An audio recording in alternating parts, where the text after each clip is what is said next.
putting an end to identity politics. This is the Kevin Jackson Radio Show. Gay men scare me. Gay men scare me because they care about the same things that women care about, but with the aggression of men. It's a dangerous combination. Like if my wife sees a friend of hers who's gained a little weight, she'll rip her apart, but be very tactful about it, you know. It looks like Barbara might have put on a pound or two. Boop, boop, boop, boop, boop. Our gay friend's like, please, she's a walrus. Look at her whiskers. Oh.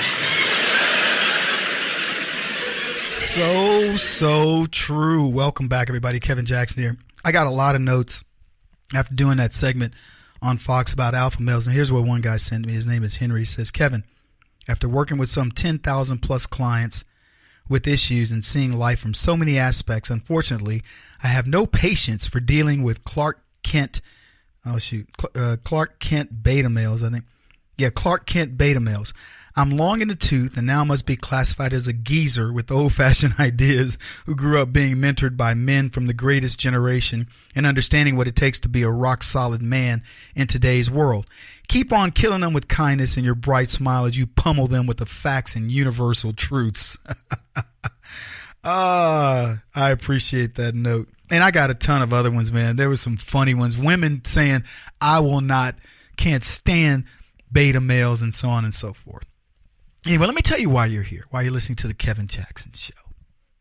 In case you don't know, you're here because you know how to fight, but you choose not to. See, you figured leftists would gain their sensibilities and they'd understand that right is wrong. So for many, many, many years, you were like, nope, I'm not going to bother. Why bother, you know? But then you realize you finally understood. At some point, I don't know what did it for you. I would love to just go poll my audience and say, what was that thing that made you go, okay, enough is enough? In fact, let's do that. You know what? I'd love for you to write to me, Facebook, Twitter, whatever, however way you want to get a hold of us, or you can call the show at 844-551-8255. I want to know, what was that moment where you went, that's it? Was it during the time of Obama? Was it during the time of Bush? Was it during the time of Trump? What was it? Maybe it was before all of that. What was it that made you go, okay, either you were a Democrat or a leftist of some sort and you said, look, that's not the way I think any longer. What did it? Or maybe you've been a conservative all the while and you were like, no, man, things will fix itself, and it didn't. And something drove you over the edge. What was it? Was it guns? Was it prayer in school? Was it the way they were treating kids, like, sexualizing them or whatever? Give me an idea. I'm curious. They say McCain could step down, which means that seat could flip to a Republican. Yeah. I was thinking about all the great news that's happening right now. And for the record, as much as I can't stand John McCain, I feel sorry for John McCain with his brain stuff, his brain cancer. I wish him nothing but well wishes in his health. That being said, he's a lunatic. And the idea that we're going to finally get to look at that Senate seat, and I got a lot of calls from congressmen over the weekend, and not congressmen, it was some congressmen, but different people. I had a meeting with people running for Congress as well, had a luncheon over the weekend. And both those seats being up for grabs, McCain and Flake. McCain is not going to make it. He's not going to be around very much longer. And it's sad because I think when anybody dies, I feel sadness, not whether I like them or not. I feel sadness for the family. There are people that probably love whoever dies, and feels like they know where things went wrong. It's like when my dad died, my great aunt loved my dad. Everybody in the family can't stand my father because he was a wretched soul. But my great aunt saw his potential. And she made me think a little differently about him. She was like, nephew, you have to understand, it was the influences around your father that made him that way. And I'm like, I get it. But I could be around bad people. I still believe in my heart of hearts that I wouldn't do bad. But I can't say that definitively. So she made me soften a little bit in that regard. And of course, the Bible says, that you need to, honor thy father and thy mother, regardless. Now, I have a different take. The people who raised me, the men who raised me are my fathers, not my biological fathers. So I think that I do honor them in more ways than I can even tell you. So great news on the economy. You guys hear about this? Yeah, Stormy Daniels porn sales are through the roof. Yeah. Bolstering, I don't know where she's from, but man, whoa, the video industry is benefiting. And I was just thinking about this. Look at what Trump does for careers and America simultaneously. Do you guys know Stormy Daniels is a Democrat shill? She was offered to, I think in New Orleans, if I'm not mistaken. We wrote about it. They wanted her to run for senator. You guys remember this? They wanted her to run for senator. I believe it was in New Orleans against a guy who had here's what's interesting about this. Larry Flint had dug up dirt on a senator in this place because that particular guy was one of these, holier than thou Bible thumpers. And Larry Flint of Hustler fame, found out that this guy had an affair, or maybe multiple affairs. I don't know the details. It was 2009. Daniels was drafted to run as a potential Democrat contender to Senator David Vitter. The New Orleans Picayune, here's what they had to say. They said, Senator David Vitter, whose phone calls to a prostitution ring were exposed by an investigator for Hustler magazine publisher Larry Flint, now faces a potential Senate challenge from adult film star Stormy Daniels, who asked Flint to run her campaign.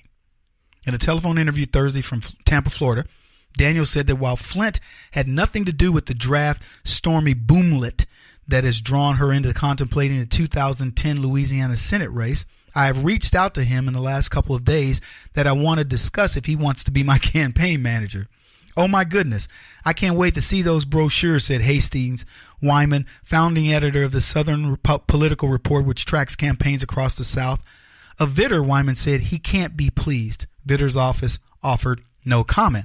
Now, the reason why I bring this up is because Daniels grew up in Baton Rouge, became an adult film star, and she moved out to California and the whole deal. And I'm just seeing a conspiracy here. Larry Flint, Flint uncovered his extramarital affair, and they said that he did it because of Vitter had, I guess it was retribution, they said, for the Clinton Lewinsky thing. So here's what the New York Times talked about that in 2007. It says a former New Orleans prostitute says she had an affair with Senator David Vitter in 1999 when he was a newly elected House member. The woman, Wendy Ellis, said she saw Vitter, Republican of Louisiana, 2 or 3 times a week from July to November of 1999. Miss Ellis released a transcript of a lie detector test that she took at the request of Larry Flint, and he had offered $1 million to anyone who could prove a sexual encounter with a high-ranking official. By the way, Larry Flint did the same thing to Trump. You guys remember this? I think it was either $1 million or $10 million that he's offered for anybody, and enter Stormy Daniels, I guess, to take it, take the money.